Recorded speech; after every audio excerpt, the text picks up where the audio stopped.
Allez, 57 participants, il est 5. Je vais peut-être faire le mot d'introduction, ça laissera arriver les derniers retardataires et puis ensuite laisser la parole à Xavier. OK, we can go. Aurélie, tu partages? C'est bon? Pour moi, oui. It's OK for everybody? Full screen. Yes, it's okay. OK, donc simplement un petit mot d'introduction avant de laisser nos différents intervenants. Donc merci à chacune et à chacun de s'être connectés sur cette conférence ConfCall sur l'affichage environnemental dans le textile et dans le monde du bois et de l'ameublement. Donc elle s'inscrit dans le cadre de notre projet Interreg ECTwin, EcoCycle for Textile and Wood Industry, que je laisserai Xavier présenter juste après. Quelques petits mots de logistique. Donc, nous devrions être 85 inscrits, participants, donc français, belges, des industriels, beaucoup de distributeurs sur la partie habillement, des institutionnels, des centres techniques. Un mot pour dire que d'un point de vue logistique, donc si tout le monde en est d'accord, nous allons enregistrer la conférence pour permettre à ceux qui n'ont pas pu se connecter de pouvoir la vivre en replay après son déroulement. D'un point de vue logistique, 85, ça commence à faire beaucoup, donc nous allons couper petit à petit nos vidéos et nos micros. Et alors, je pense qu'on peut utiliser le chat pour pour poser des questions, et puis on les reprendra au fur et à mesure des intervenants. Et sinon, levez la main ou poser des questions en direct à la fin de chaque intervention. Un mot encore donc de présentation, si chacun peut rajouter le nom de son entreprise dans son name, à côté de son nom, ça facilitera les échanges. Et puis donc un mot maintenant sur le déroulé de cette conférence. Donc dans un premier temps, donc Xavier Jopin, qui est notre chef de file ECTwin au sein de Célabore, va vous rappeler le contexte, les objectifs et les groupes de travail, les partenaires de ce projet ECTwin. Ensuite, donc, nous aurons une première intervention spécifiquement textile et chaussures avec donc, le point sur l'affichage environnemental, tant la démarche au niveau européen qu'au niveau français, avec Adèle Routiot de EcoTLC, donc l'éco-organisme français qui finance une partie du recyclage, de la collecte et du recyclage des produits textiles. Donc, nous expliquera ça. Et Adèle, juste pour finir avec Adèle, nous présentera, et en avant-première, un petit outil d'éco-conception qui est pris en phase avec l'objectif de notre projet ECTwin.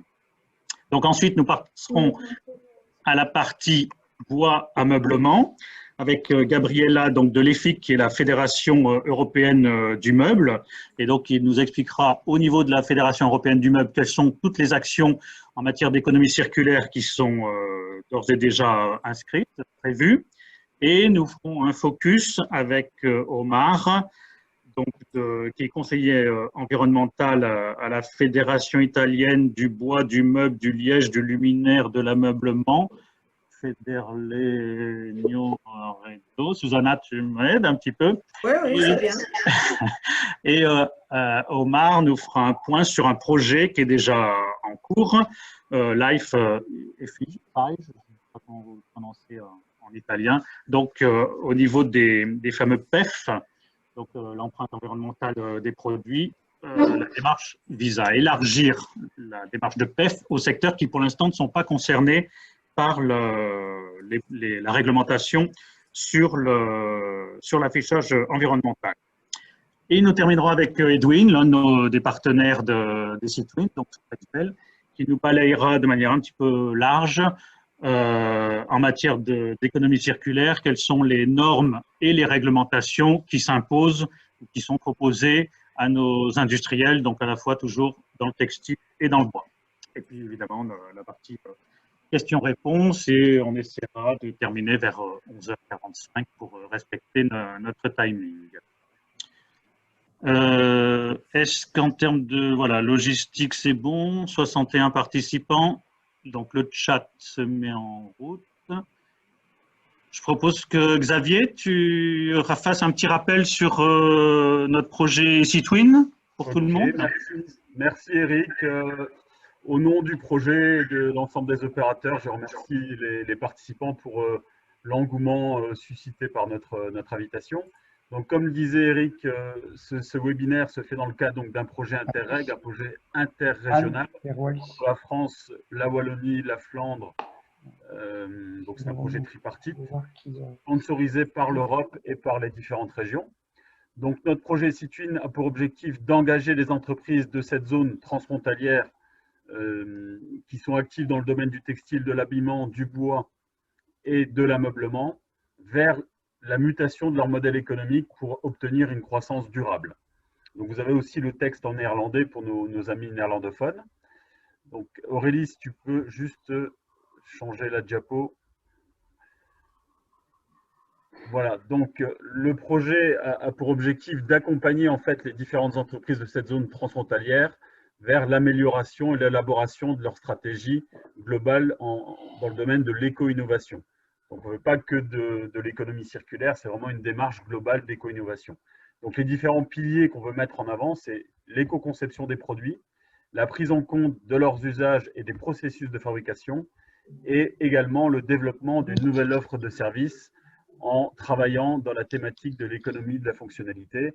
On peut imaginer, par exemple, développer des concepts de location ou utiliser des outils comme le web pour arriver à fédéraliser, par exemple, des entreprises autour d'un circuit court. Et l'innovation de notre projet, c'est que les différentes stratégies, on va dire, qui sont au début assez théoriques, on se propose de les valider sur le marché via la réalisation de différents démonstrateurs. Par exemple, un produit de prêt-à-porter qui serait complètement éco-conçu avec des entreprises qui sont localisées autour d'une zone assez restreinte sur les 3 zones du projet, ou alors d'autres prototypes de produits ou de services. Voilà Aurélie, le slide suivant s'il te plaît. Donc, ça se découle vers 3 objectifs principaux. Donc, le premier objectif, c'est un peu ce qu'on fait aujourd'hui, c'est faire de la sensibilisation pour les entreprises et le grand public dans les thématiques de l'éco-innovation, de l'éco-design et de l'économie de la fonctionnalité. Ensuite, on se donne comme objectif de regrouper les entreprises intéressées autour de différents groupes de travail pour arriver à développer des démonstrateurs qui seraient accompagnés de différentes allégations environnementales scientifiquement fondées afin de convaincre le grand public et le consommateur d'aller vers des produits qui sont éco-conçus. Voilà, et après, il y a toute la promotion, bien sûr, de ces différents projets, de ces différents démonstrateurs, via des salons, des expositions, des conférences, et également la rédaction d'articles scientifiques. Le 3e objectif, c'est un objectif plutôt de veille, c'est de thésauriser les différentes connaissances acquises et en faire bénéficier le public cible. Donc, si vous souhaitez développer un produit éco-responsable, collaborer avec d'autres acteurs de la chaîne de valeur qui sont situés dans la zone transfrontalière, si vous voulez anticiper également les réglementations environnementales, les évolutions du marché, c'est un peu ce qu'on fait aujourd'hui en parlant de l'étiquetage environnemental. Et si vous avez besoin de communiquer ou de vous informer sur les qualités environnementales de vos produits, n'hésitez pas à faire appel à nos services. Donc, vous pouvez nous contacter. On a un site internet SeaTwin.ue où vous trouverez toutes les informations nécessaires pour être accompagné, participer à des groupes de travail et éventuellement développer avec nous un démonstrateur et le faire connaître auprès du grand public, avec bien sûr des allégations environnementales qui sont scientifiquement prouvées via des bilans carbone et de l'analyse de cycle de vie, par exemple. Voilà, j'en ai fini pour la présentation du projet. Je termine par vous présenter rapidement les différents acteurs et partenaires qui participent. Donc, il y a Célabor, donc il y a un centre de recherche wallon que je représente, qui est le chef de file du projet. Il y a Santexbel avec Edwin qui va faire une présentation sur l'évolution normative des produits éco-conçus et issus de l'économie circulaire. Il y a évidemment l'ANSET et son laboratoire, le Gemtex, pour la partie plutôt scientifique du projet. Fedustria Wallonie, qui est donc le syndicat des entreprises du textile de l'ameublement en Wallonie et en Flandre. UITH, qui est le pendant de Fedustria, mais sur le versant nord. L'Université libre de Bruxelles, qui est un intervenant scientifique, notamment sur l'aspect analyse de cycle de vie, aussi bien textile que dans le domaine du bois. Et Wood.be, qui est donc le centre technique du bois situé en région bruxelloise. Voilà, on a d'autres partenaires associés qui sont plutôt des partenaires méthodologiques, comme le CD2E, comme la Fédération des industries du bois Hauts-de-France et le pôle de compétitivité Eura Materials. Voilà, je ne vais pas être plus long pour ne pas brouiller le discours.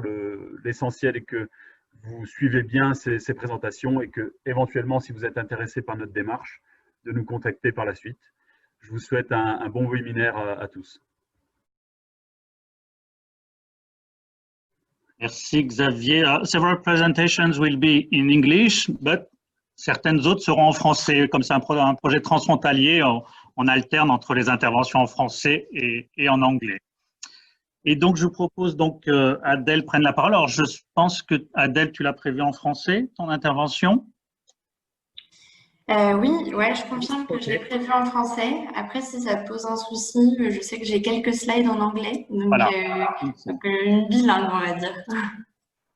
Alors, une présentation donc sur le point sur les projets d'affichage environnementaux dans le textile et la chaussure, avec une réglementation européenne et une expérimentation au niveau français qui ont démarré avant l'été. On fera un point sur les fameux PEF, donc l'empreinte environnementale des produits, et les différents groupes de travail qui se mettent en place. Et puis, tu termineras par la présentation des outils, de l'outil éco-conception que EcoTLC Refashion est en train de lancer courant septembre, donc avec un petit scoop pour nos participants. C'est bien cela? C'est exactement ça, oui. Merci Adèle. Est-ce que je partage mon écran ou... Oui, si tu veux, oui. Parfait. En principe, ça marche. Hop.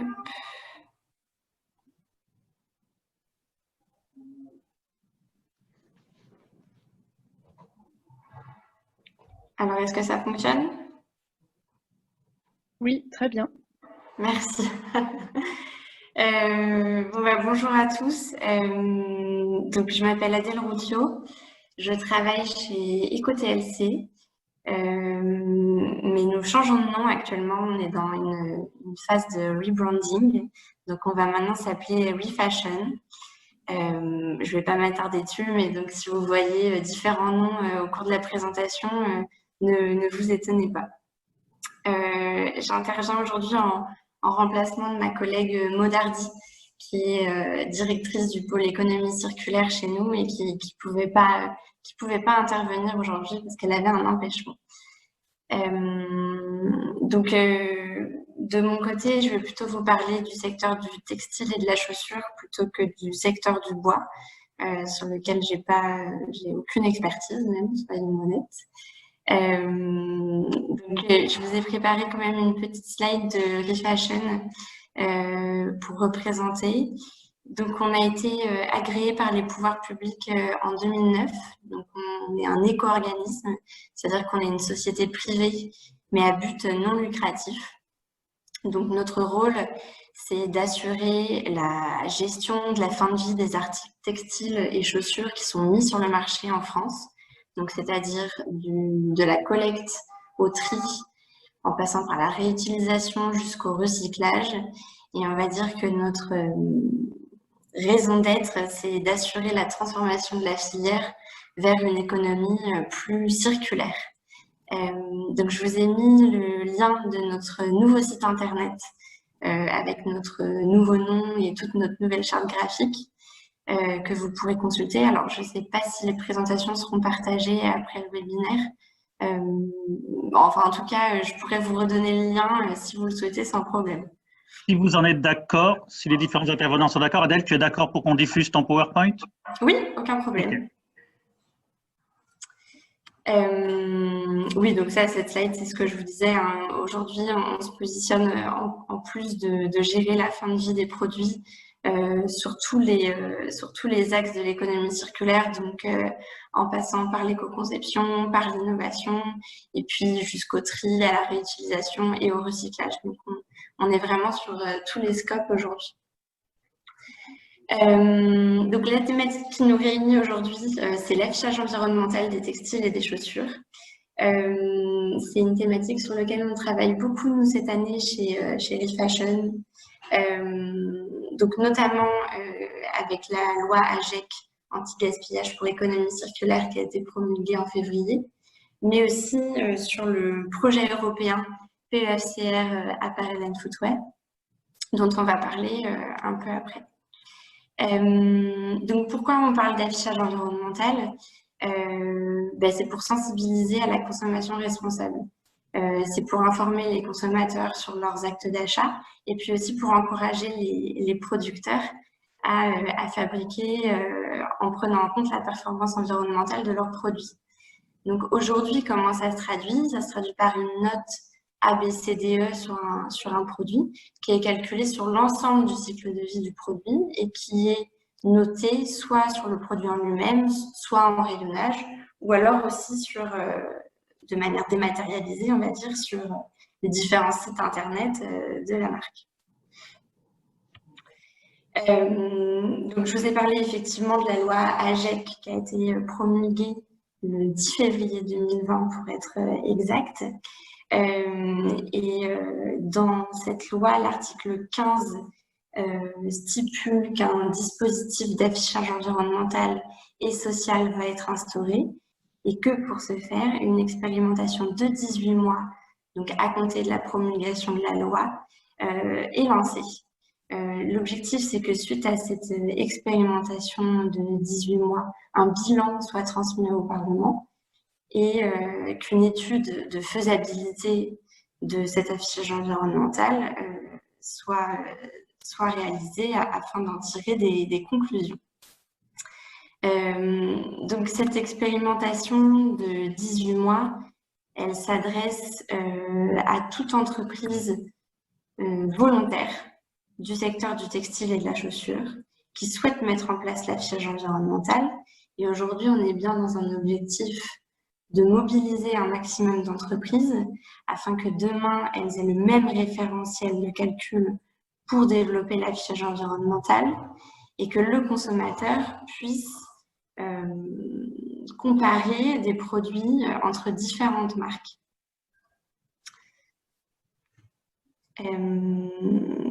Donc cette expérimentation, elle est encadrée par l'ADEME et ils ont mis en place 3 groupes de travail.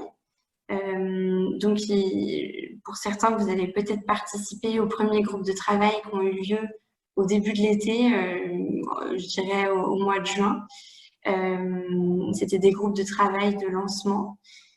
Donc, les réunions vont suivre et sont encadrées par l'ADEME.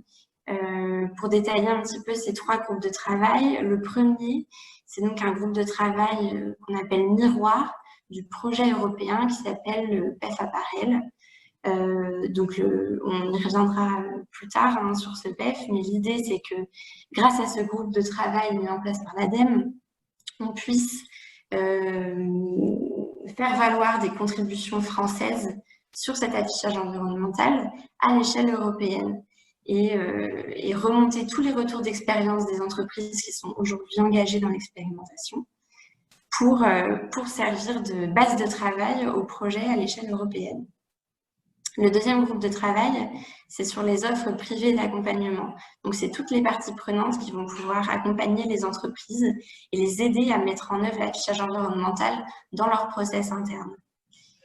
Le troisième groupe de travail, ça va être plutôt axé sur la communication auprès des consommateurs et faire en sorte que cette fameuse note ABCDE qui sera apposée sur le produit soit facilement intelligible par le consommateur et notamment via des outils numériques. Donc voilà, la question qui revient souvent, c'est pourquoi je devrais me lancer aujourd'hui dans cette expérimentation.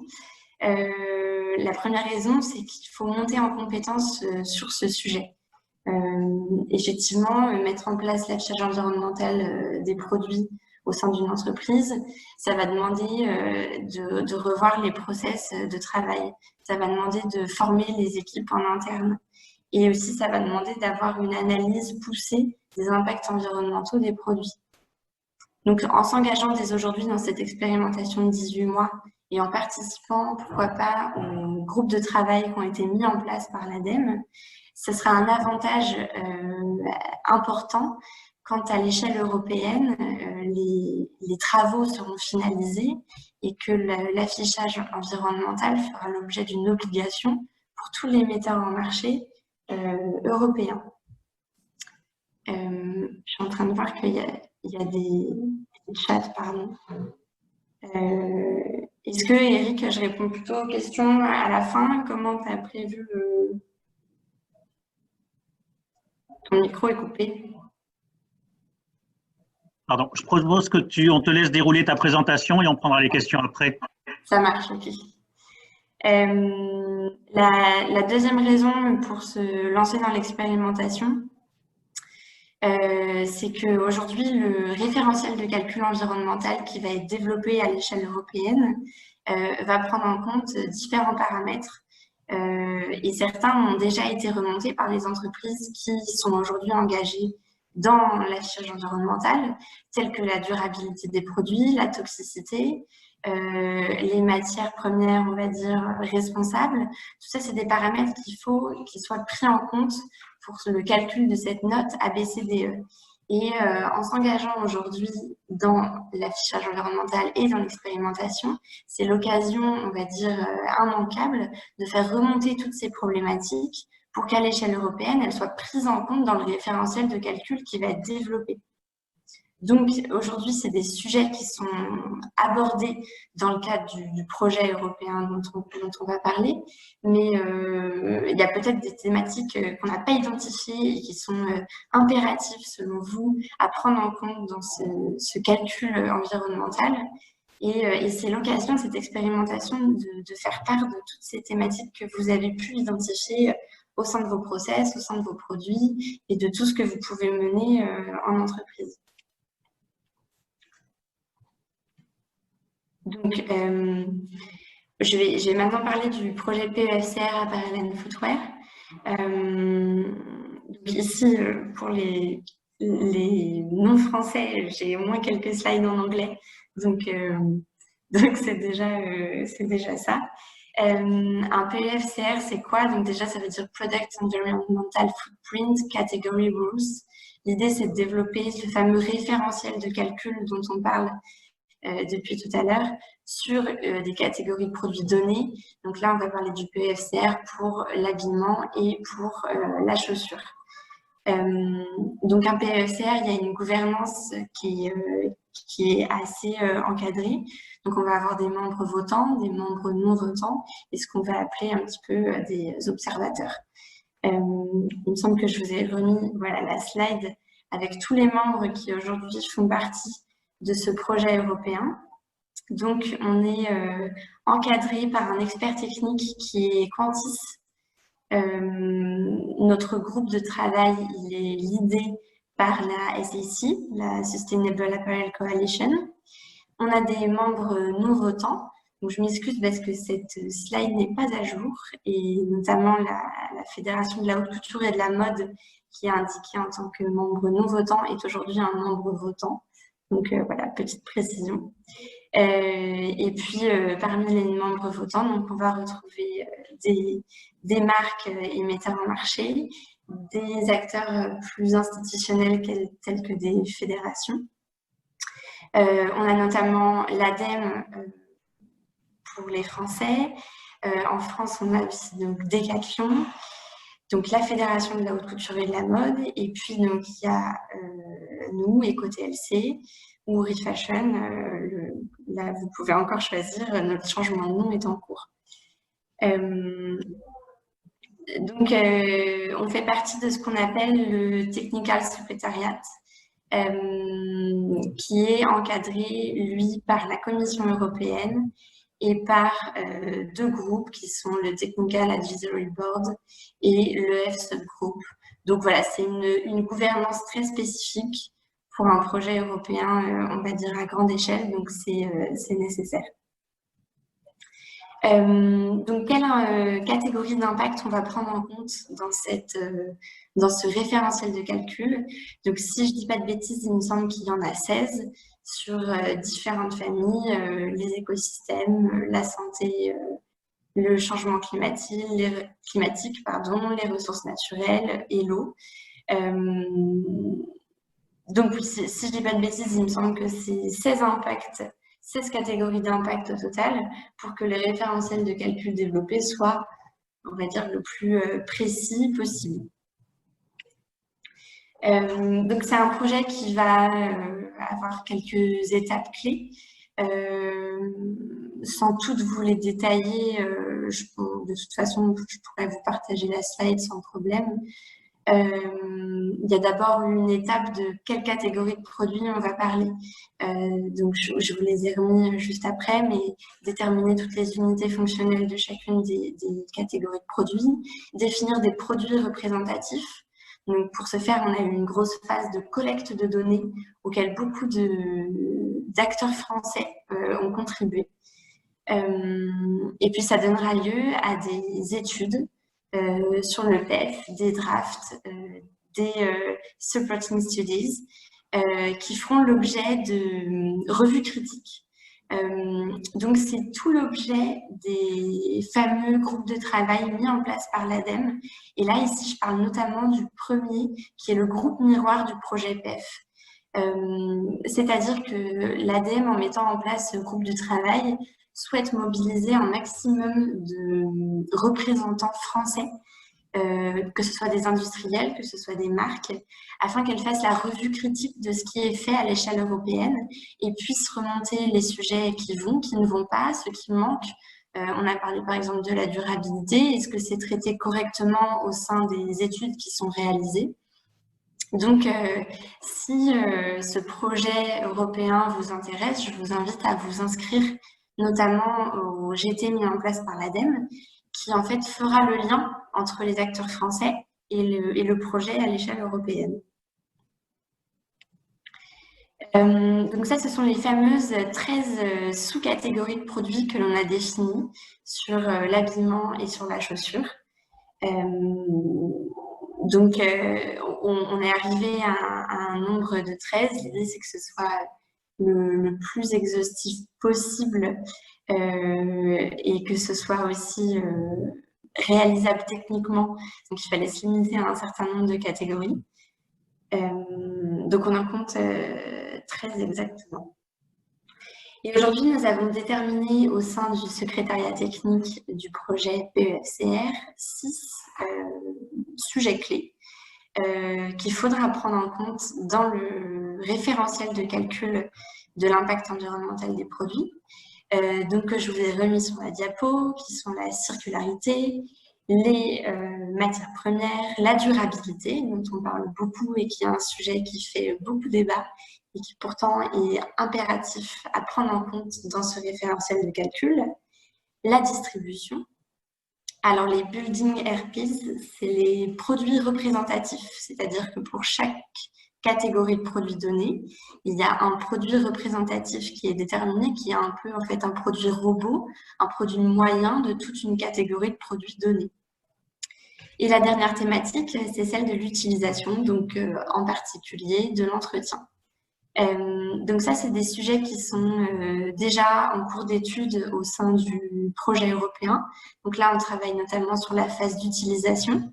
Le prochain sujet sur lequel nous allons travailler, c'est celui de la durabilité, donc qui n'est pas un sujet moindre et qui va nécessiter, je pense, un travail important. Donc, si vous avez un quelconque retour à nous faire ou des hypothèses à prendre en compte sur la durabilité des produits, n'hésitez pas à nous en faire part, soit à nous, EcoTLC, ReFashion, soit directement à l'ADEME en vous inscrivant au groupe de travail miroir, ou alors directement à tout contact que vous pouvez avoir au sein du secrétariat technique du PEFCR, parce que nous serons forcément preneurs de toutes les recommandations que vous pourrez avoir dessus. 5 minutes sur l'éco-conception, Adèle? Ouais, bah parfait, c'est ma petite conclusion du coup. Donc le sujet de l'éco-conception forcément très lié au sujet affichage environnemental et PEFCR. J'en profite pour donc vous annoncer, certains le savent peut-être déjà d'ailleurs, que nous développons une plateforme d'éco-conception qui s'appelle EcoDesign. Donc elle est actuellement en ligne, mais encore à la phase de test, et on va dire que nous ferons un lancement officiel le 22 septembre 2020 dans le cadre d'une matinée d'éco-conception. Donc je vous ai mis le lien pour vous inscrire sur notre site internet pour les personnes que ça peut intéresser. Donc l'objectif de cette plateforme, c'est de s'adresser aux metteurs en marché, aux marques de textiles et de chaussures, et de leur proposer un ensemble de conseils pour les aider à éco-concevoir leurs produits. Donc on va retrouver des ressources bibliographiques sur le sujet, on va retrouver des fiches informatives sur les matières, sur la CV, sur la teinture, sur l'éco-conception de manière générale. On va retrouver aussi des fiches un peu plus pratiques, pas à pas, pour vous guider dans la mise en œuvre d'actions d'éco-conception. Et puis, on va aussi retrouver des témoignages de marques qui aujourd'hui sont déjà engagées et ont des retours d'expérience intéressants à vous partager. Donc, vous pouvez consulter la plateforme sans problème, elle est en ligne. Et puis, je vous invite à participer le 22 à cet événement. J'en profite pour vous dire que nous ferons d'ailleurs un petit point d'actualité aussi sur l'affichage environnemental et le PEFCR. Et ce sera une personne de l'ADEME qui fera cette présentation. Donc ce sera peut-être encore davantage précis que la présentation que j'ai pu vous faire aujourd'hui. Voilà. Merci. Merci Adèle pour cette présentation. Je rajoute juste en commentaire avant de prendre des questions que donc, le lancement de cette plateforme d'éco-conception, d'éco-design est très récent de la part de EcoTLC, Refashion, et que du coup on est en train de voir avec Adèle comment collaborer entre EasyTwin et EcoTLC pour s'enrichir les uns les autres, puisque c'est l'objectif de l'éco-conception, l'objectif de EasyTwin. Et la deuxième information qui évoque l'importance de la durabilité, de travailler sur la durabilité des produits textiles, notamment en matière d'affichage environnemental. Et là, je laisse Romain et Anne au niveau de l'ANSET, puisque nous avons au sein des EasyTwin un petit groupe de travail dédié à la notion de durabilité dans le textile, avec un petit groupe d'industriels franco-belges pour réfléchir sur les critères et les actions à mener en matière de durabilité. Donc là aussi, complémentarité avec ce que vient de nous présenter. Est-ce qu'il y a des questions en direct? Non, alors chacun prend la parole en activant son micro et en se présentant. Sinon, en attendant que le premier le fasse, est-ce que tu peux revenir sur l'articulation entre l'expérimentation côté franco-français, donc initiée par le gouvernement, pas par le ministère de la Transition environnementale, et cette réglementation européenne, voir un petit peu comment ça s'articule pour que ce soit bien clair. Alors, pour moi, aujourd'hui, le lien direct entre les deux, on va dire, projets, c'est un peu plus que des projets, des démarches exactement, c'est l'ADEME qui le fait grâce au groupe de travail qu'elle a mis en place, miroir du projet européen qui s'inscrit du coup dans le cadre de l'expérimentation. En revanche, aujourd'hui, ce PEFCR ne fait pas l'objet d'une réglementation, mais fait l'objet donc d'un projet européen qui va mener à un référentiel de calcul, mais il n'y a aujourd'hui, à l'heure où on se parle, pas de réglementation européenne qui est actuellement sortie sur le sujet. Donc, en fait, il faut voir ça un petit peu comme une étude de faisabilité de l'affichage environnemental à l'échelle européenne.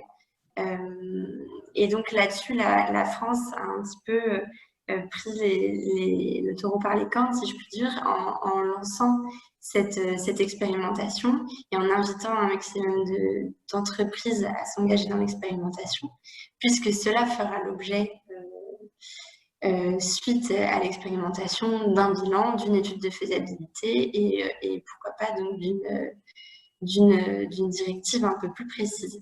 Voilà. Je ne sais pas si ça répond bien à ta question, Eric, mais…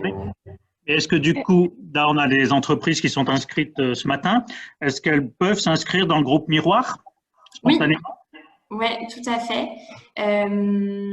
Donc, chose que je n'ai pas intégrée dans ma présentation, mais que je pourrais rajouter, c'est les contacts clés à l'ADEME pour vous inscrire aux différents groupes de travail qu'ils proposent. Donc, on a beaucoup parlé celui du groupe Miroir, mais il y en a 2 autres aussi qui peuvent être tout à fait intéressants.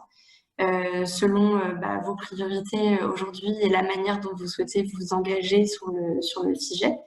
Donc, bien sûr, les groupes de travail sont encore ouverts et puis sont tout juste initiés. Hein, les premières réunions qu'il y a eu au mois de juin, c'était des réunions, on va dire, préliminaires pour lancer le sujet, mais les travaux, on va dire, du groupe de travail ne sont pas encore lancés. Donc, la porte est encore grande ouverte, au contraire.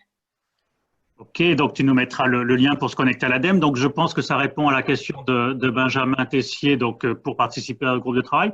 Par contre, est-ce que Laurent Bocahu peut poser sa question en live? À ce moment-là, on va revenir sur les critères, sur l'impact et les critères. Excusez-moi, j'aurais voulu juste compléter la réponse sur le lien entre…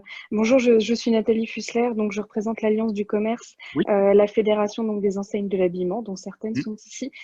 Effectivement, la problématique qu'il y a eu, c'est que ce groupe, ce PEF européen a un prix d'entrée, d'une certaine manière, qui était très élevé et qui, du coup, pour certaines entreprises… 50 000 euros, on peut le dire. Hein. Et oui, exactement. Ne leur permettait donc pas de participer financièrement et donc au groupe. C'est pourquoi l'ADEME a effectivement développé du coup ces groupes de travail pour permettre aux entreprises de s'exprimer grâce à elles et grâce d'ailleurs à EcoTLC également. Mais j'ai connaissance également d'un nouveau projet aussi. Ce serait un projet au sein du comité de filière, donc le comité Modélux. Le CSF ?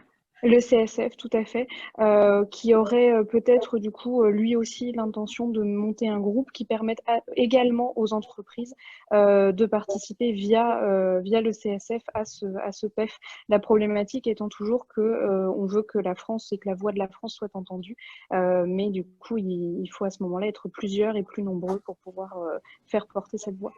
Merci Nathalie pour l'intervention et je confirme qu'au sein du CSF, il y a en effet un groupe transparence, traçabilité qui est en train de se mettre, enfin qui s'est mis en place déjà, qui a déjà travaillé avant l'été avec les industriels et en effet l'idée c'est de coordonner tous ces travaux pour qu'il y ait une voix unique pour représenter les problématiques ou les intérêts de nos industriels de la filière jusqu'à la distribution bien évidemment et qu'elle soit petite ou grande. Donc, juste, je voudrais que Laurent pose sa question et puis il y a Olivier Segard qui souhaite également poser une question à Adèle. Laurent ? Oui, bonjour à tous. Merci pour ce webinaire. Nous sommes 3 personnes ici de la société CO2. On avait une question sur les impacts du PEF. Donc, on a vu les 15 ou 16 impacts listés. Est-ce qu'ils seront tous mis à disposition des consommateurs ou est-ce qu'il va y avoir un choix et connaissons-nous déjà les quelques critères qui seraient retenus pour être mis en avant dans le secteur textile vers les consommateurs? Bonne question. Qu'est-ce que vous appelez mis en fait, à c'est disposition? Les critères environnementaux que tu as évoqués tout à l'heure, les 16 critères. Oui, je vois bien les critères, mais comment vous imaginez une mise à disposition des critères aux consommateurs? Enfin, l'idée, si on a bien compris, c'est d'afficher une information sur l'impact environnemental du produit aux consommateurs. Donc, j'imagine sous la forme d'une étiquette où on retrouvera une notation avec… alors, est-ce que c'est une notation globale agrégeant les 16 impacts ou est-ce qu'on va avoir, par exemple, A ou B, C sur le carbone, puis la même chose sur l'eutrophisation, puis ainsi de suite?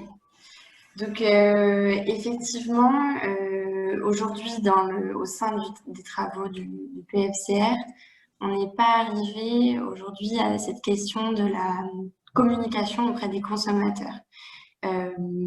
Pour moi, à mon sens, il y a de fortes chances que ça prenne un petit peu la même forme que la note ABCDE qui est mise en place aujourd'hui et qui a été proposée par l'ADEME et qui est donc une marque déposée. Pour autant, aujourd'hui, je ne peux pas vous le certifier parce qu'on n'est pas à ce jour mûr sur la communication aux consommateurs.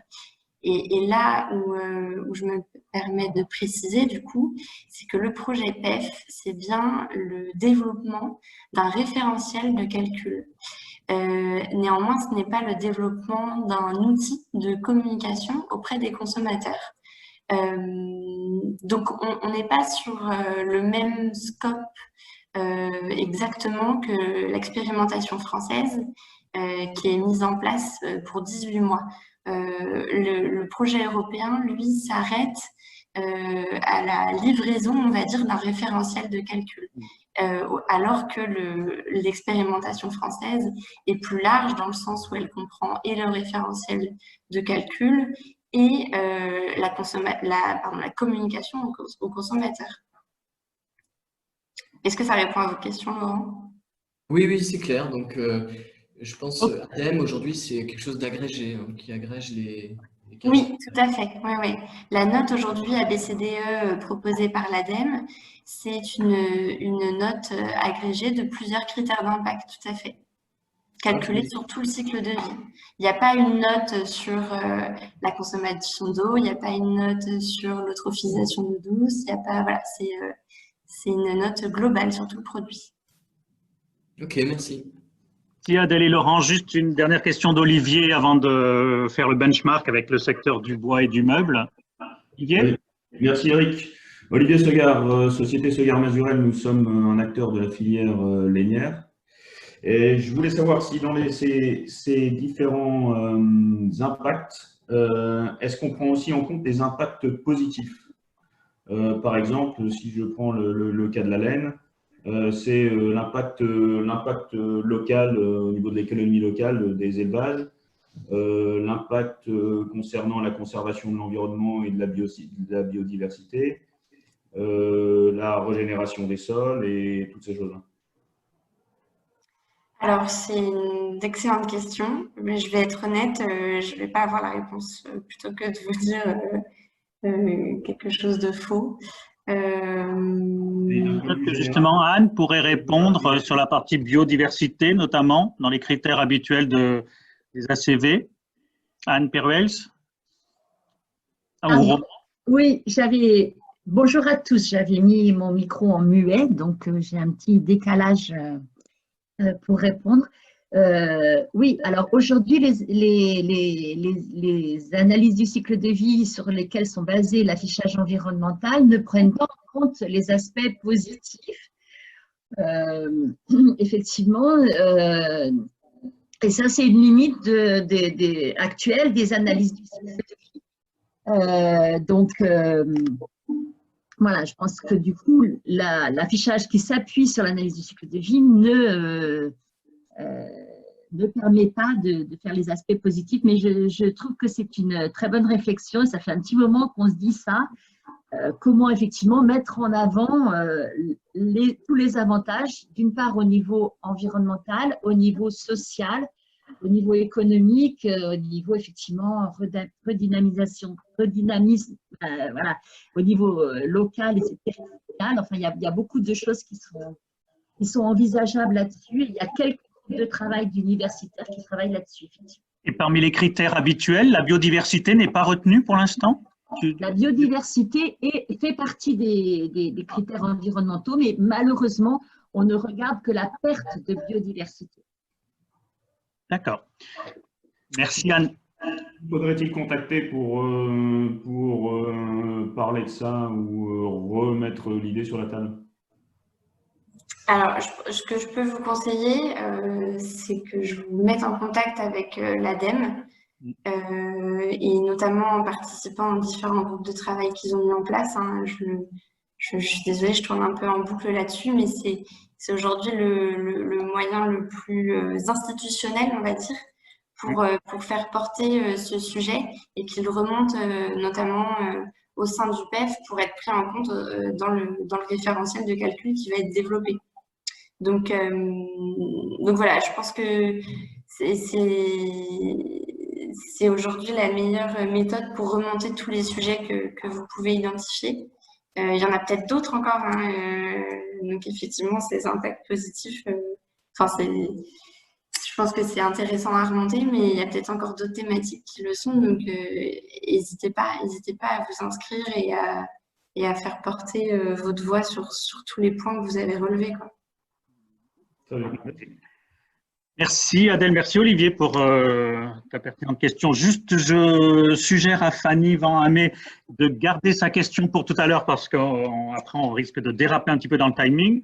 On prévoit qu'on ait les présentations sur la partie bois ameublement et avec la partie normalisation d'Edwin et qu'à la fin on se garde encore un petit peu de temps sur les questions supplémentaires. Voilà. Susanna, une présentation donc de Gabriela sur le plan d'action de l'économie circulaire pour le monde européen du bois et de l'ameublement. Voir un petit peu là on vient de parler textile, voir un petit peu ce que dans le bois il est fait actuellement, le bois et l'ameublement, avec l'exemple de FI de ce projet bois. Non, ton micro. Yes, hello, can you hear me? Okay, yeah, okay. Welcome, Gabriela. Maybe you can introduce yourself directly because I saw your slide. And sure. Can I share them on the screen? Yeah. Yeah. Okay, let me just put them on the screen and then we can start.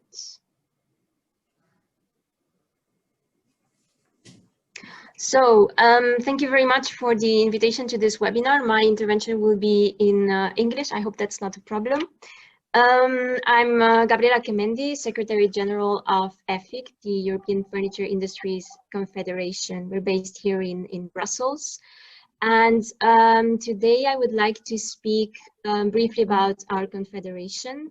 I would like to bring you some insights about the new Circular Economy Action Plan of the European Commission and our industry's views on the Circular Economy Action Plan, with a focus on sustainable production and information to consumers, and then provide you with some insights which hopefully will be useful to a certain extent on how to anticipate legislative changes and how to adapt to the legislation that will come from Europe. So first, to start with the European Furniture Industries Confederation, EFIC, so we're the voice of the industry at European level. We represent the interests of the industry towards the EU institutions. We were founded in 2006, and now we represent over 70% of the total turnover of the furniture industries in Europe. We have 16 national federations as members and one individual company, which is IKEA. Among the national federations, we have Fedustria, who is a member of this project here today, and also Federlegno Arredo. So our next speaker, Omar De Goli, is of our Italian member, Federlegno Arredo, and he will speak about the project that his association has been involved in with regard to PEF. So we have members both from the EU, from the European Economic Area, and also Turkey as one of the founding members. When it comes to the EU furniture industry, just to give you a couple of figures, so the EU furniture industries represent and employ about 1 million employees in about 120,000 enterprises, mainly SMEs and micro enterprises, generating a turnover of 96 billion euros and producing 25% of the world furniture and consuming as well 25% of the total world furniture. The EU furniture industries are also very highly export oriented and now that you have these key figures, we can go to the main areas of interest of our confederation, and you will understand why.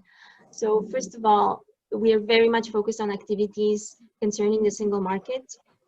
We think that a deeper harmonization of the single market rules could benefit the industry. You've seen that it's mainly composed of SMEs and micro enterprises, so reducing red tape and administrative procedures would be very beneficial.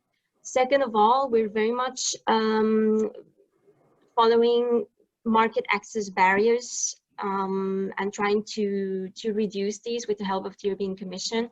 And we're also very much looking into new opportunities that can arise from international trade agreements that are negotiated by the European Commission with third countries. EFIC is also a social partner together with the woodworking industries, and in this platform of the social dialogue, we discuss challenges related to skills, to the aging workforce of the industry, but also health and safety. And last but not least, we're very much focused on environment and circular economy. Our members welcome very much the European Green Deal of the European Commission, and they're already adapting to circularity and promoting sustainable business models that are based on furniture reuse, remanufacturing, refurbishment. We also think in the context of the COVID crisis that a green recovery is needed, which has circularity at its heart, because we do see a number of benefits of transitioning to circularity, such as increased affordability, reduced dependency on raw materials from outside the EU, and why not the creation of new jobs. We will share the slides afterwards, and if you're interested, you can have a look at the best practices that we have collected so far. We've also been collaborating with the supply chain over the past years to understand what are their challenges when it comes to circular economy and what can we learn from each other. And we're also involved in projects around circularity, such as one project that is being led in the framework of the social dialogue, which looks into how the circular economy will affect skills, especially, and the workforce by 2030, and will provide a series of solutions to the EU legislators, especially. So this was it about our association, our main areas of activities. Let's now go into the new Circular Economy Action Plan published by the Commission. Well, it's not so new anymore because it was published in March this year, but it's new compared to the previous version. So it was published in March, and it's one of the main blocks of the EU Green Deal, which is the sustainability framework of Europe. And with the Circular Economy Action Plan, the European Commission wants to make sustainable products and services the norm in the EU. The intention is to reduce waste generation, to make sure that consumers and public buyers are actively involved in the transition to a circular economy, that those sectors that have a high sustainability and circularity potential or are very impactful are addressed first, that circular economy works for everyone, and that the EU is a global trendsetter when it comes to circular economy. So this is in a nutshell what the Circular Economy Action Plan wants to achieve. Going a bit deeper into the plan, one of the main areas that the Commission wants to put forward is a sustainable product policy framework. So within this framework, the Commission intends to widen the Ecodesign Directive beyond energy-related products. And then there will be a series of complementary legislative proposals that will address aspects such as product durability, repairability, upgradability, how to deal with the presence of substances of concern, how to increase recycled content in products. And all these legislative proposals will be built as much as possible on the criteria that are already established in the EU Ecolabel regulation, in the product environmental footprint and the new green public procurement criteria. So as you know, there have been a series of sectors identified as crucial to deal with first, such as electronics, ICT, textiles, but also furniture is in the scope of this new sustainable product policy framework, together with some high intermediary sectors such as cement or chemicals. So as I said, the Sustainable Product Policy Framework is one of the blocks of the Circular Economy Action Plan.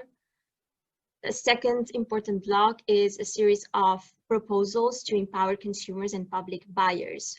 So the Commission acknowledges the fact that consumers are more and more aware of the environmental footprint of their products, and they want to have more information about it. So they really want to make sure that consumers are engaged and are an active part of the transition. So with this purpose in mind, the Commission wants to put forward a series of proposals, such as, for example, the revision of consumer law, proposing to provide information to consumers at the point of sale on, for example, the lifespan of a product, the repairability potential, spare parts, repair manuals. So that's one thing. Another action is to propose legislation against greenwashing to ensure that consumers have the right information to be able to make informed choices. And in this context, the Commission wants to propose that companies substantiate their environmental claims using the PEF and the OEF methods, including, for example, looking into minimum requirements that companies would need to provide information on, and how to provide information to consumers. I understand that the project is still developing. However, there is now a number of public consultations ongoing, and this is some new information that we've seen there. So the consumer information, including a potential label or logo, will be discussed in the future. Important to keep in mind as well is that the Commission, when it comes to the information provision to consumers, the Commission wants to mobilize digitalization as much as possible through new tools, such as digital passports, tagging, and watermarks. It's also the intention to propose a new right to repair, to introduce minimum green public procurement criteria, including some sectoral targets. And there will be a European data space for smart circular applications created, which will be the platform on which tools such as the product passports will work on. So these are, in a nutshell, some of the proposed activities of the European Commission when it comes to empowering consumers and public buyers. There have been over the summer a number of ongoing public consultations, such as the consumer law consultation, a consultation on empowering consumers to the green transition, and one on greenwashing and on substantiating environmental claims, which AFIC has provided input to, of course. Good, so now I would like to give you some insights about what the European Furniture Industries Confederation thinks of the Circular Economy Action Plan. And before I go into the Sustainable Sustainable Product Policy Framework and the information to consumers, I would like to give you some insights on some general principles that we have identified when looking into the transition to the circular economy. So, first of all, we think that harmonization is key. We need to have harmonized parameters to define certain definitions, for example, and they need to be defined at EU level and international level. Harmonization is also important, and because the European Commission has now the chance to set the ground at international level when it comes to circularity. We also think that imported products need to abide by the same rules as products that are produced in the EU. So all in all, it's important to have this harmonization aspect in mind. including the fact that it's the Commission and the EU who needs to take the lead and to ensure that member states do not come up with their own legislation. So that's one thing. We also think that there has to be a realistic transition put in place. So we're at the beginning of the circular economy transition, if you want, and everyone should be able to be part of this transition in a realistic way. Digitalization has a very great potential for ensuring harmonization, for example, and for providing information on circularity. However, we need to ensure that there aren't too many databases out there with the same purpose. Simple and smart rules are needed. Sometimes the Commission or the EU can provide the goals and the industry can provide the solutions. There will be a need for a lot of support and R&D on, for example, research into new materials. Skills, it's important to make sure that the workforce is adapted to the circular economy. A common language is very important. As I said earlier, definitions need to be harmonized at EU or international level. Dialogue with stakeholders, very, very important to learn from each other and to keep the dialogue open when it comes to the circular economy. And then last but not least, a value chain approach is needed. We need to look at circular economy from the very supply of raw materials to the very end of life of products. Good, so after going through these general principles, I would like to give you some insights on our views on the sustainable product policy framework and on circular design all in all. So we think that circular design has to be a key element of sustainable product policies. And the core of these circular design has to be an efficient use of materials, design for recyclability, and a responsible use of chemicals. However, we think that eco-design should be rather driven by demand, such as, for example, through green public procurement, than by regulations.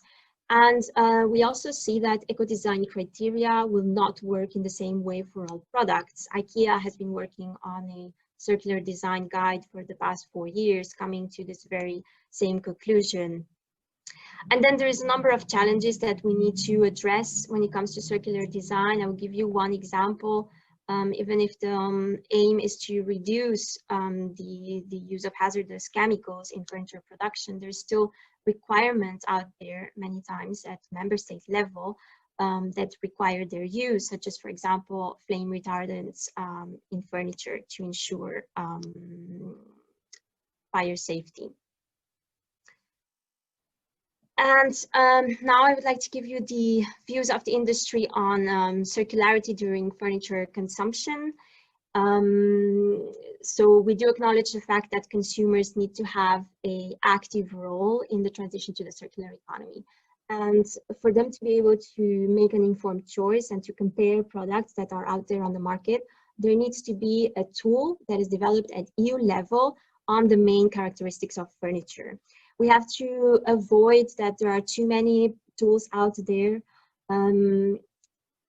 which is a situation that we've seen now. So at EU level, there is the Consumer Rights Directive and the Unfair Practices Directive that provides the key elements that the consumers need to have in order to make a transactional choice. But there is no union legislation, mandatory union legislation, that says what kind of environmental information needs to be provided. So this is why an EU information tool on the characteristics of furniture is needed. We think that the tools that will be put in place should be pragmatic and provide information that is useful to consumers. It's very important to have a common language, as I said before, to define certain aspects, such as what is long lifetime, what is reusability, what is repairability. This is all crucial to define first on an EU and international level before we talk about the tool. Then as well, information should be provided in various ways, not only by labeling. It can be a combination between online, in stores, and labels.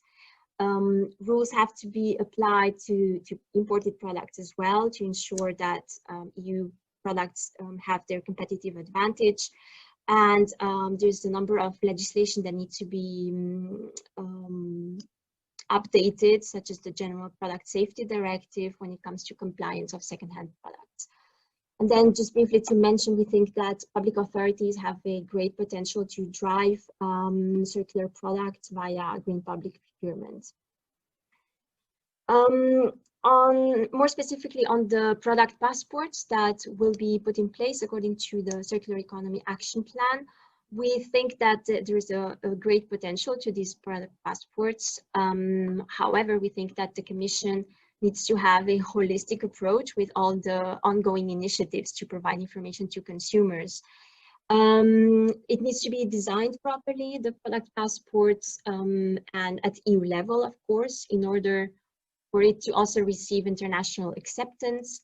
Crucial is to involve the industry in the creation of the product passports, because there's a lot of knowledge already in the business, and it's industry and companies who will be introducing the information in the passport. So it's very important that they are involved, as well as standardization bodies. And they have to be based on science and on existing harmonized regulations such as REACH.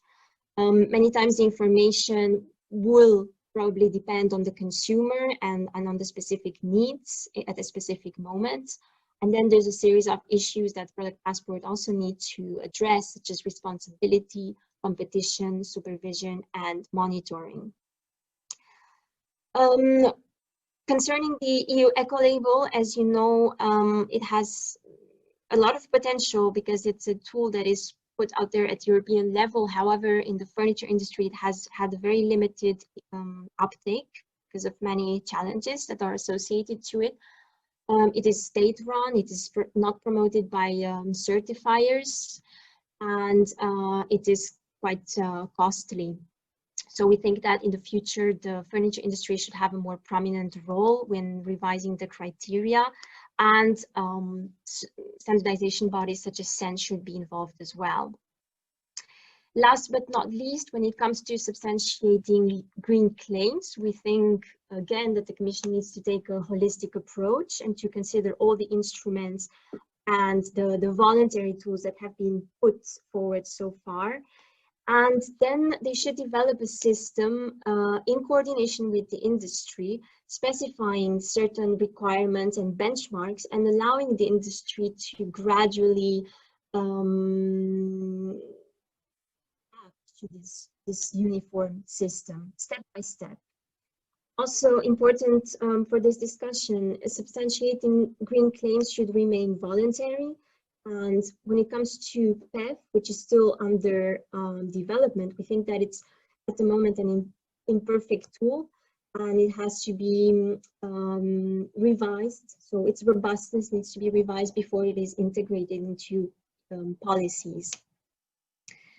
So with this, I hope you have a general picture about the views of the furniture industries on these matters. Last but not least, what can companies do to adapt to these coming regulations? So we've briefly discussed with Omar about what companies can do. And we think, first of all, it's important to know your product. So obtain all the information that you can from your suppliers. And then you will most probably be able to adapt to the new regulations. Consider already sustainability design principles. Like that, you will not be caught by surprise later on. Focus on standardization and standardized tools that are already available.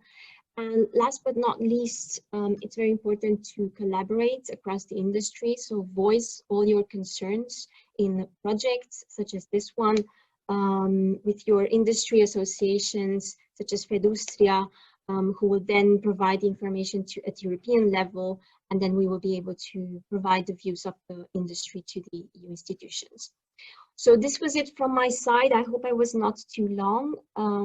We have now the intervention of Omar Degoli. He's the chair of our Circular Economy Working Group.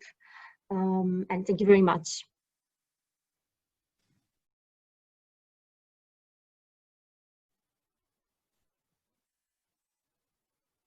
I think you're muted, Susanna. Thank you. Thank you very much, Gabriela. So we switch directly with Omar. If you can take the time, Gabriela, to see already there are some questions in the chat part. Sure, I will have a look. Yeah, and after Omar talk, we can take 10 minutes for question and answer before the last talk of Edwin. Thank you. So Omar, you have the voice. May I share the screen? Yeah. Yeah. Okay.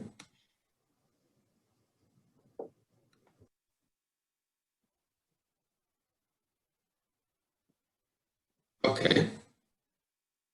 So, thank you for inviting me to this webinar. I am Omar Degoli. I work for the Italian Federation of Woodworking and Furniture Industries, and I am involved in some EFIC activities. When we received the invitation from EFIC, Gabriela and I thought that it would have been maybe beneficial for this webinar on labeling on environmental aspects to have a short report on a project in which we as Federlegno are actually involved in. The name of the project is EFIGE and is about product environmental footprint. It's quite important for us in Italy because in Italy we do not have any national labeling, national environmental labeling scheme like Germany or Nordic countries, and the government decided that this methodology should have been used to fill this gap with other European members. So I get that everyone is quite familiar with the methodology of product environmental footprint, so I can skip the explanation. And I just say that we were not included in the initial official pilot from the EU. So we decided to take the chance that was offered to us and participate in this project together with other sectors to test the methodology. And we participated in it with our Office Furniture Association, Sufficio, which were already interested in the field, and 4 of our companies that are heavily involved in the calculations. So when we were writing the proposal, we had some goals in mind. First, of course, was to develop product category rules to make it possible to perform PEF studies for office furniture, and then to try to develop a tool to let the companies to quick assess the performance of their products and find out the best way to communicate the results and developing the appropriate communication tool. And the last one is linked to the intention of our government, because we feared that there was the intention of linking the GPP criteria for furniture to product environmental footprint studies. GPP criteria, Green Public Procurement criteria for furniture in Italy are mandatory since 2017 for every public tender. So linking it to product environmental footprint would have a huge impact on the companies, and we wanted to be ready for that. So our first goal was to develop the PFCR. We did it at the Italian level, so it's not an official document for the European Commission. Is just enough for us, for our purposes, and it's enough for the project of the government of a national environmental scheme. To do so, we had to build our representative product. We chose 2 products, the office chair and the individual office desk. We did it collecting data from our companies, so at Italian level, and their suppliers, which happen to be sometimes also our associates because we are a federation. and for when they were available. When they were not available, we switched to secondary sources. And we performed these studies. They showed for the same product category quite similar results, but we deal with products that have quite a long lifespan, and of course they do not usually use energy in the use phase, and especially for the office chair is mainly a work for our companies of design, supply, assembly of the components, and then sell it. So the most important phase is always what kind of components you decide to use into the product. And we performed some simulation scenarios to find out possible meaningful improvement actions to be implemented by the companies. And we ended up with a list of improvement actions for each company. They are now implementing them. And we will perform another study next year at the end of the project to see the results and if we gain some results. The other goal we had was to make it easier for the other companies to have a quick assessment of the performance of their products. So we built this for the chair, this eco tool, which is by far at the moment the best result we got from the project, because for sure product environmental footprint is complicated, but there is maybe some way, once you did the big work before, to build tools that help the companies. We tried to submit this to a panel of companies which are not involved in the project and are not familiar with the methodology, and they find it promising because it allows to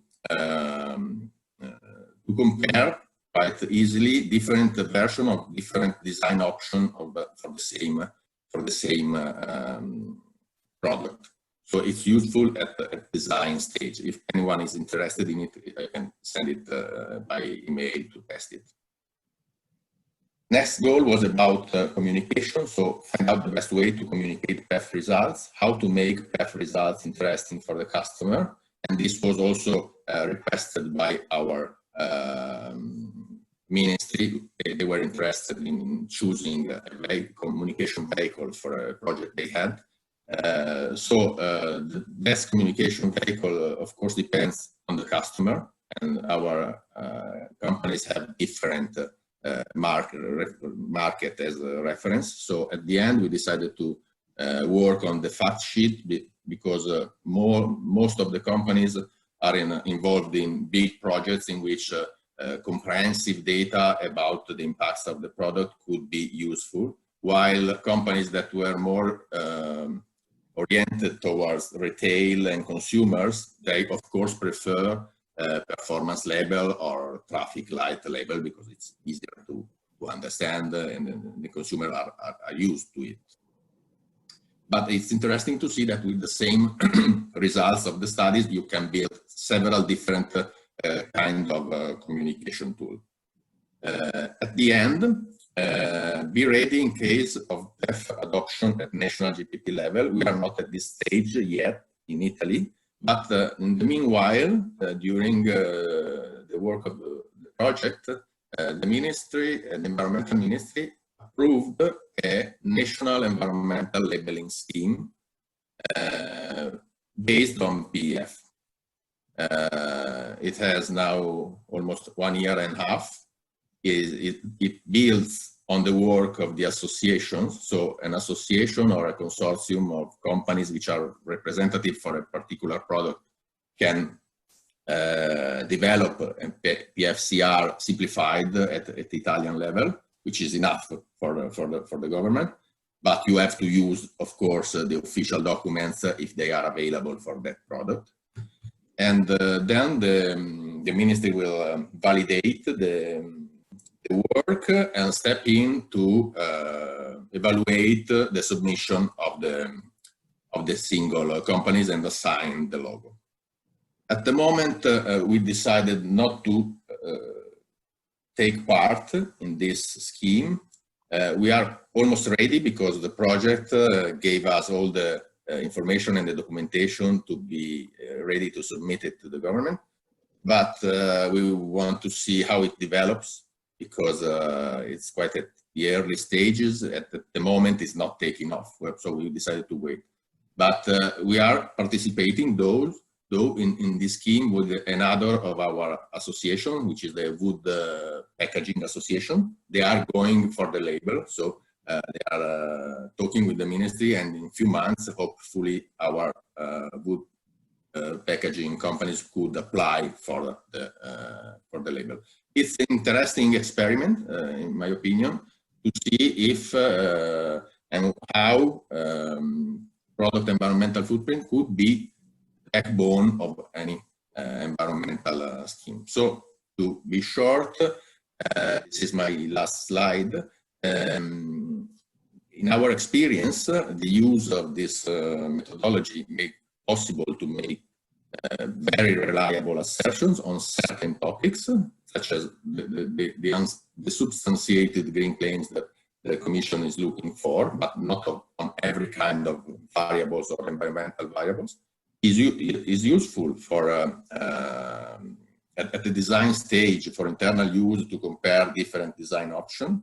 Of course, provide detailed impact descriptions and enable different kind of communication style depending on the customer you have. On the other side, in my view, the idea of environmental issues that the customer or the consumer have is much more wider than the perimeter of the life cycle assessment of the PEF assessment. So, for example, for our products, but I think it could be true also for other products with other aspects. Indoor air quality is very important.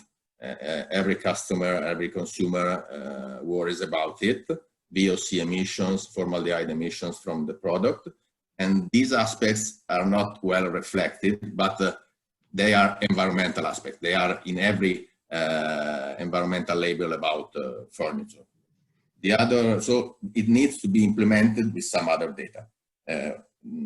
Other difficulties are linked to data collection, which is also difficult, is always difficult for every life cycle exercise. And maybe I think this kind of methodology is more useful for products that are more standardized than the furniture. We choose the office furniture because are already a bit standardized, but furniture itself is quite difficult to reduce to a representative product. And of course, it's still developing methodology is not enough recognized. So if you have a market to the whole world at the moment, it's not well recognized, and we will see what happens in the next years.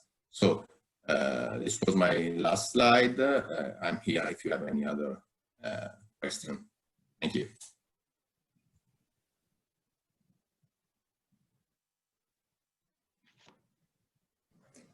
Thank you, Omar.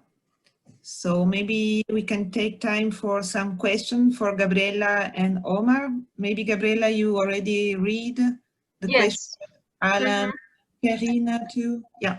Yes. So in answer to Perrine and to Alan, so the Circular Economy Action Plan that was published in March 2020 is a communication, and following this communication, a series of initiatives and proposals will be put forward, such as the Sustainable Product Policy Framework, the proposal to substantiate green claims, and others. And we expect any of these to take place next year, in the second quarter of next year, as far as I am informed so far. And then, of course, once the proposal of the Commission is out, there will be a need to discuss with the Parliament and the Council, so it will still take some time until the measures are put in place. I hope that answered your question. And then there was a question on the flame retardant issue. We'd just like to mention that EFIC developed, put forward an alliance some years ago because we would like to achieve a harmonization in flammability requirements across the EU to a level where flame retardants are not needed. Because we've seen that they have many harmful effects for the environment, for health, for fire toxicity. And we think that there is other solutions that can be put in place to, and also they don't really have a proven fire safety benefit. This is very important to mention here. And of course, there are other solutions that can be put in place, such as material-based solutions, as far as long as there are materials that are market ready at a large scale, including other solutions such as consumer awareness, education, and many others. So I think, yeah, I hope with that I took that question. I think that was all for me. Not sure whether there's any other question for me or for Omar. Yeah, or maybe I was a little bit surprised in your presentation about the fact that we are not going to, I mean, it's about eco-label, European eco-label. When we work with companies, for the moment we are still we are not so sure that this is the reference we have to use, because it is the only one we have that we would like to use. And at the same time, when we hear from your talk, you don't talk about oblige company to use it. Of course, you say action about against greenwashing, but what about how can we prepare the answer you will give us next year with the companies today? What can we take like reference other than a European eco-label? Mm-hmm. So we have some reservations with the eco-label, as I said earlier. In principle, it's good to have such a tool at EU level, because we were talking about harmonization and having something that we have as a reference at EU level. But I think the European Commission should take the industry's views more into account in the next revision of the criteria, because it's probably what led to such a low uptake of the eco-label. So again, I think it's very important that they collaborate with the industry and not just, let's say, impose certain tools that afterwards will not work properly in practice. And that's what we're trying to do. You know, I think now we're at the perfect stage with all these initiatives that are upcoming to voice the concerns of the industry. And not only concerns, you know, the views and how tools can work in practice. Yeah. Okay. Yeah. Thank you. Maybe Edwin, you can take your time. You are in mute.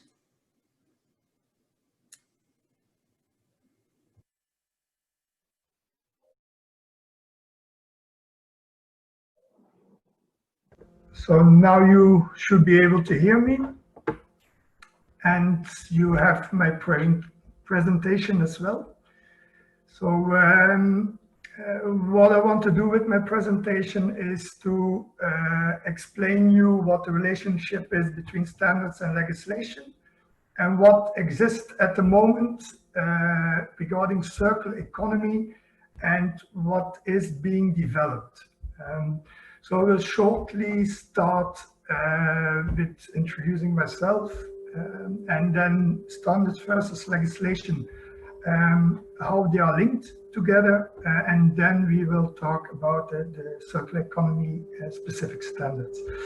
So I work for Centexbel, which is the Textile and Clothing Institute, and also Artificial Materials is under our scope.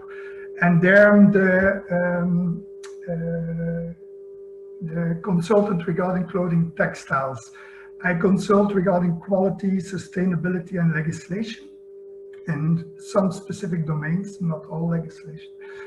I'm a member of several standardization working groups, Belgian, Dutch, on CEN and international level ISO. And then I'm the Belgian representative in DG Grow textile labelings and composition of textiles. And I'm active in several projects regarding circular textiles. Now, standards versus legislation. What is a standard? It's a technical document designed to be used as a rule, guideline, or definition. It should harmonize things, and that's why Europe is very keen on having standards in order to harmonize the industry. It is a consensus-built document, so all stakeholders need to be consulted, and it's a repeatable way of doing something. It's very important, a standard is always voluntary. There are several institutes that develop standards. The international one is ISO, then you have CEN and CENELEC on European level, and then you have a lot of national standardization institutes like the NBN for Belgium and EFNO for France. It's very important to know that there's an agreement between CEN and ISO if they want to develop a standard, that they ask each other, are you interested as well? Who is going to develop it? And that they want as much as possible standards to be both an EN and an ISO standard. Why is it important to have an EN standard? If you have an EN standard on a certain subject, all national standards must be withdrawn. So if there's a Belgian or French standard on a certain subject, you need to pull that back from the market so that only the EN standard can exist. And this is to uniform again the European market, that everybody will work in the same way. Then you have independent institutes, private institutes sometimes that develop standards like Oecotex and FCS. They develop standards to support the certification system and their label. And then you have even companies that develop standards for their own use. Iway from IKEA is one of those standards, and Marks & Spencer has a lot of standards, especially a lot on product safety that became afterward British standards and even European standards. So sometimes a standard can start in a company. What is legislation then? This is a document given out by the government, and it's binding for everybody except the recommendations. And sometimes it's only for intended parties or a certain part of the population. This is differently from a standard. Here you need to be compliant with the regulation or the legislation, which is not for a standard. There's a very important difference. What is legislation of influence on our industry? General product safety, everything that you put on the market needs to be safe. REACH, related to the previous one, the use of chemicals and what chemicals can be present in your product. If there's a toy aspect, you fall under the Toy Safety Directive. If you claim that your product is organic, you fall under the Organic Regulation. If you claim a biologic active function on your product, you need to be compliant with the Biocide Regulation. Then you have the EU Eco-Label, which is different from the Organic Regulation. You can say that your product is ecologic. You don't need to comply with this regulation. For organic, it is like that. The EU Eco-Label is voluntarily, but there is regulation behind it, which makes it a strong label. To give also an answer to Susanna. And then you have fiber composition and footwear labeling for the materials, personal protection equipment. And then a very important one regarding this topic is unfair practices. And I will come back to that one later on. Then you have harmonized standards. Europe wants to harmonize the market and uses standards for this. Harmonized standards, they are linked to the legislation. So other standards aren't. These ones have a specific link to this legislation. And if you are compliant with the standard, there's a presumption of conformity to be compliant with the legislation. And to what part is announced as in Annex ZA. So the Annex ZA and the standard forms the link between the legislation and the standard. Only EN standards can be harmonized, so no technical requirements, also no ISO standards. So if you have an ISO standard that is not an EN standard, you can never link it to European legislation. So that's why those EN standards of ISO standards becoming an EN is so important. They are still voluntary. So you can prove by other means that you are compliant with the legislation. So it's still a standard, you don't need to use it. In practice, it's often way easier to use a standard to show that you are compliant, because to do a risk assessment, for instance, is very difficult. So if you have a standard on that specific risk or legislation, please use it. It will make your life easier. How are those developed? It is the Commission that asks CEN to develop a standard, and there's giving a mandate. Then a technical committee and working group is chosen and appointed to develop it. There's a whole voting procedure behind it. And when that standard is published, it goes back to the Commission, and they check if everything is as they wanted it to be, if the link is correctly, if it really protects or does it function. And then the Annex AZ is put to it and it's harmonized. So then only after the Commission approves, there's a link between the legislation and the standard. I put a link at the bottom there. You can find all harmonized standards within the European Union. So now we go to the influence on a circular economy. As you have heard in the previous presentations, there's a very hard governmental push towards circularity. At the moment, these are mostly policies. So you have the European Green Deal in local governments in the Netherlands. You have a policy on circular textiles in Flanders from the 1st of January. Any product procured by a public entity must be 100% sustainable. Wallonie has a circular economy strategy. So, but does it say that in the long term there will come legislation? So, for instance, the extended producer responsibility. That's a certainty that those legislations will come. So prepare yourself for this. And like the waste regulation will be reformed, because now if you have a product that is end of life, it's considered waste. You need to treat it as waste, which gives a lot of problems. So they will adapt specific legislation.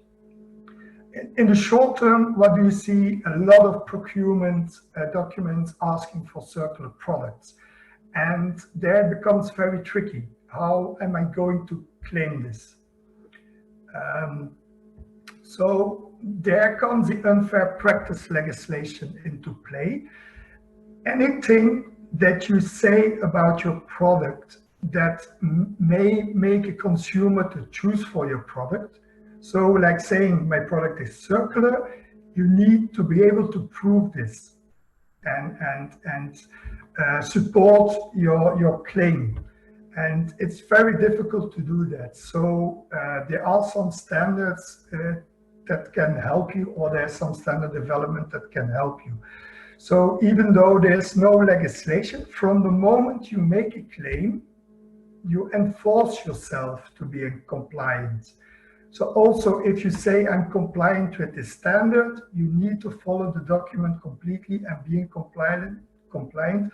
Otherwise, you are breaking the unfair practice legislation. So that's of importance.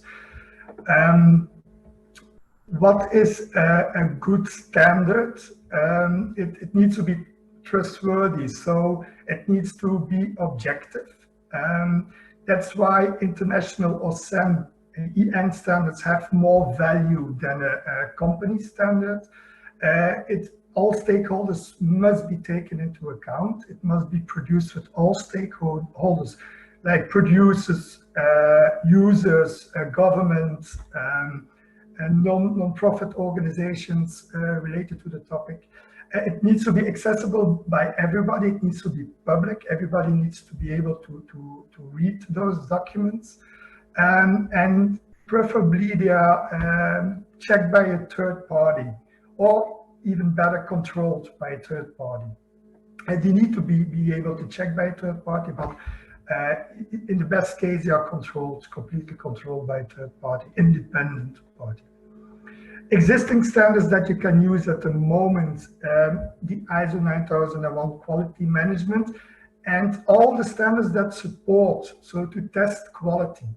Important to know is that you need to put yourself up to requirements, because the ISO could be compliant with ISO 9011 and have a certificate. Doesn't say anything about your quality level. If you are producing rubbish, you know that you're producing rubbish. That is what ISO 9011 says. So it helps you to monitor your quality, but it doesn't enforce a certain quality level. This is still up to yourself. The same with the environmental label and declarations. It helps you to make declarations in an honorable way, but it doesn't say what you need to declare or how you need to test it and so on. And the same with the framework for implementing principles of the circular economy in an organization. It is there to help you. Being compliant will not say that you have a circular product. So you need to make your own requirements if you are using those standards. There are a lot of more standards regarding the global sustainable development goals, and you can find them on ISO. I put the link in the slide. So there's already very specific standard on circular textiles developed in the Netherlands, because there a lot of governmental organizations are procuring circular textiles. And they had a big issue in what should we claim. Everybody offered different things on very small parts that were circular, leaving out a lot of other things. So that's why the industry said we need really very quickly a standard. So it is a Dutch technical agreement, which is not an NEN, so it has not the power of a real standard. So if you transfer this to Europe, you would not be able to link legislation to this document. And the main part is a classification. When can I call something recycled material? So you need to say from where the source of recycled material is. And they defined different classes. So for instance, if I use post-consumer recycled material, then I need to say A1, that many percentage. So that is how this document works. There are requirements regarding the business model. So they refer to chain of custody, which should be published last week or this week, if I am correctly. So I put here still the final document number, but it should be an ISO by now. The British standard is used. You need to implement the principles of that standard. There are communication requirements. You need to communicate your circular strategy, the percentage of recycled content, and claims. All your claims need to be done according to the environmental labels and declaration standard. It is not considered as a circular textile, and there was a lot of debate on this part. If you have a product designed for circularity, then you can claim that it is designed for circularity, but you can't call it circular textiles because there's no recycled content in it. So this is to avoid greenwashing and to give clarity. Recycling the biocycle is completely left out of the document, and the reasoning behind that one was that even, for instance, end-of-life cotton could be used for viscose production to produce again fibers. So please don't break your products down to compost. You can always use it at a higher level. So that was the reasoning behind that. As I said, the document is a consensus. So some people were against, some for, but in the end we came up with a consensus.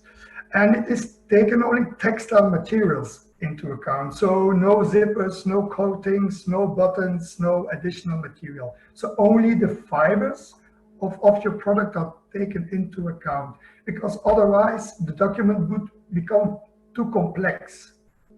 So that's why they chose for this. They will bring it normally to European level so that it can become an EN standard. And also there will be a certificate scheme following the standard so that you can prove that you are compliant with the standard, that somebody else can check you, which is very important to have your claim validated. There's already from BQI a QSEG auditing system that tests, that can certify your fibers or plastic materials. And there's even a testing option to show that you are REACH compliant or done your best to be REACH compliant in that certification system. And probably this will be used to develop the certification scheme for the other standard.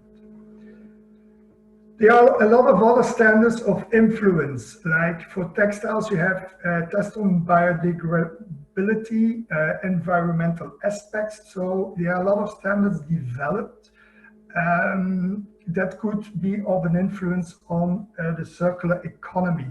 Also in furniture you have already a lot of environmental standards or standard development, but so far they don't talk about circularity. Sometimes they take little aspects of circularity into account, but there's no fully other circular standard. Floor Covering has talks on a circular standard within their working group, but they didn't yet start on the development. So I don't know what the stage is at the moment. For furniture, I didn't find any circular standards. And they try to implement circular principles in other standards. So there was an emergency meeting with the European Committee to produce a standard for community masks. And there were a lot of parties who wanted to say that the product needed to be recyclable and so on. And this raises question, because if you're going to do that, you will have a problem with inconsistencies.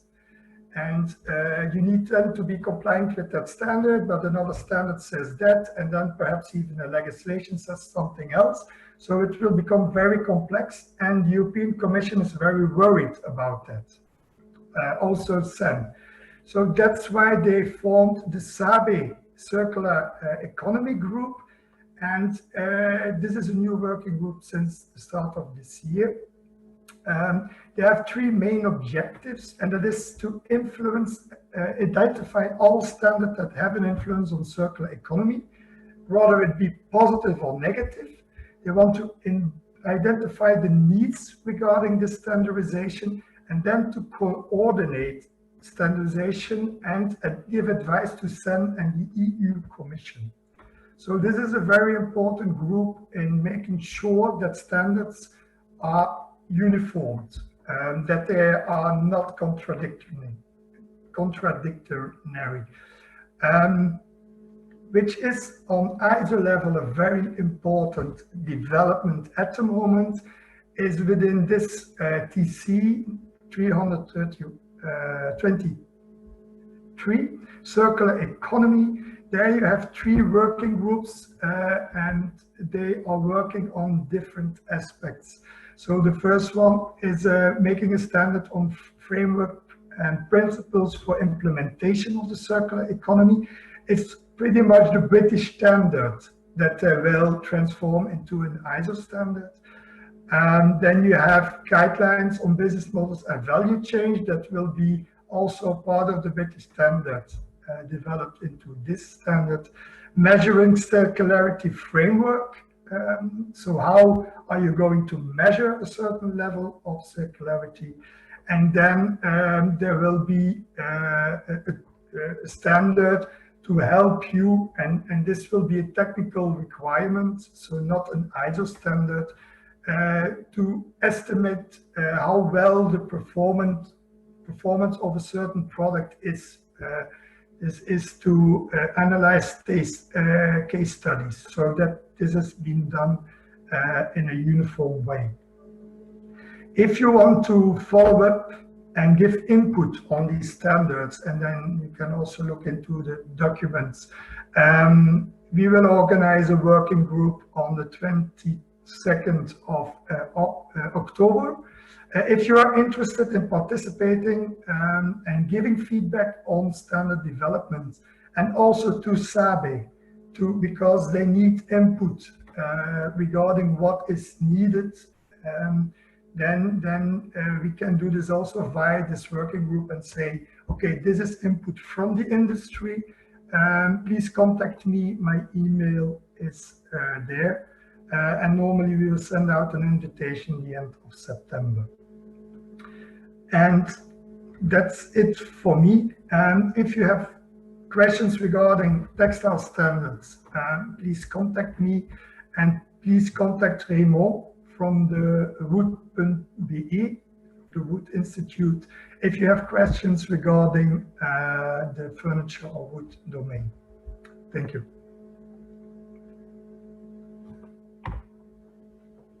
Thank you, Edwin.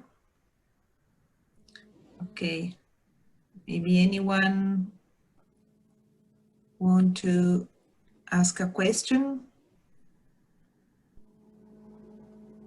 Merci à nos 3 intervenants. Yeah. Yes, Laurent speaking here. We had a question about the PEFCR for furnitures. Is there one, or if not, where does the initiative stand? May I Would you like to take that one? Thanks. No, there isn't an official PEFCR for furniture. It's also a too large topic to develop a PEFCR for furniture as it stands. There are some initiatives like the one we perform with our project on specific products, which are more fit in terms of code of the products. But at the moment, we are not aware of any initiative to develop something like the textile does for furniture.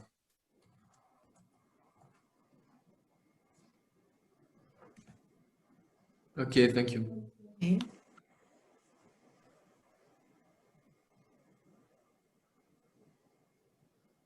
Plus de questions? No more questions?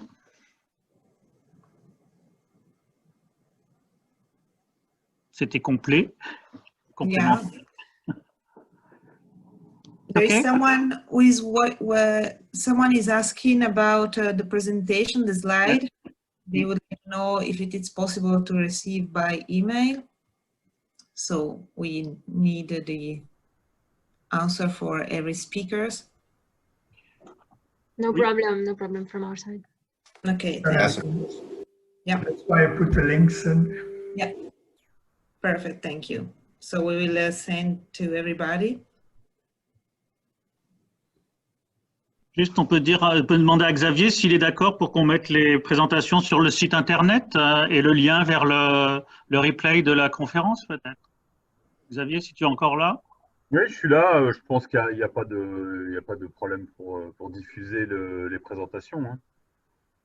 Et ni mettre l'enregistrement. On fera un montage adapté pour peut-être un peu réduire la durée, mais non, je vois pas d'inconvénient.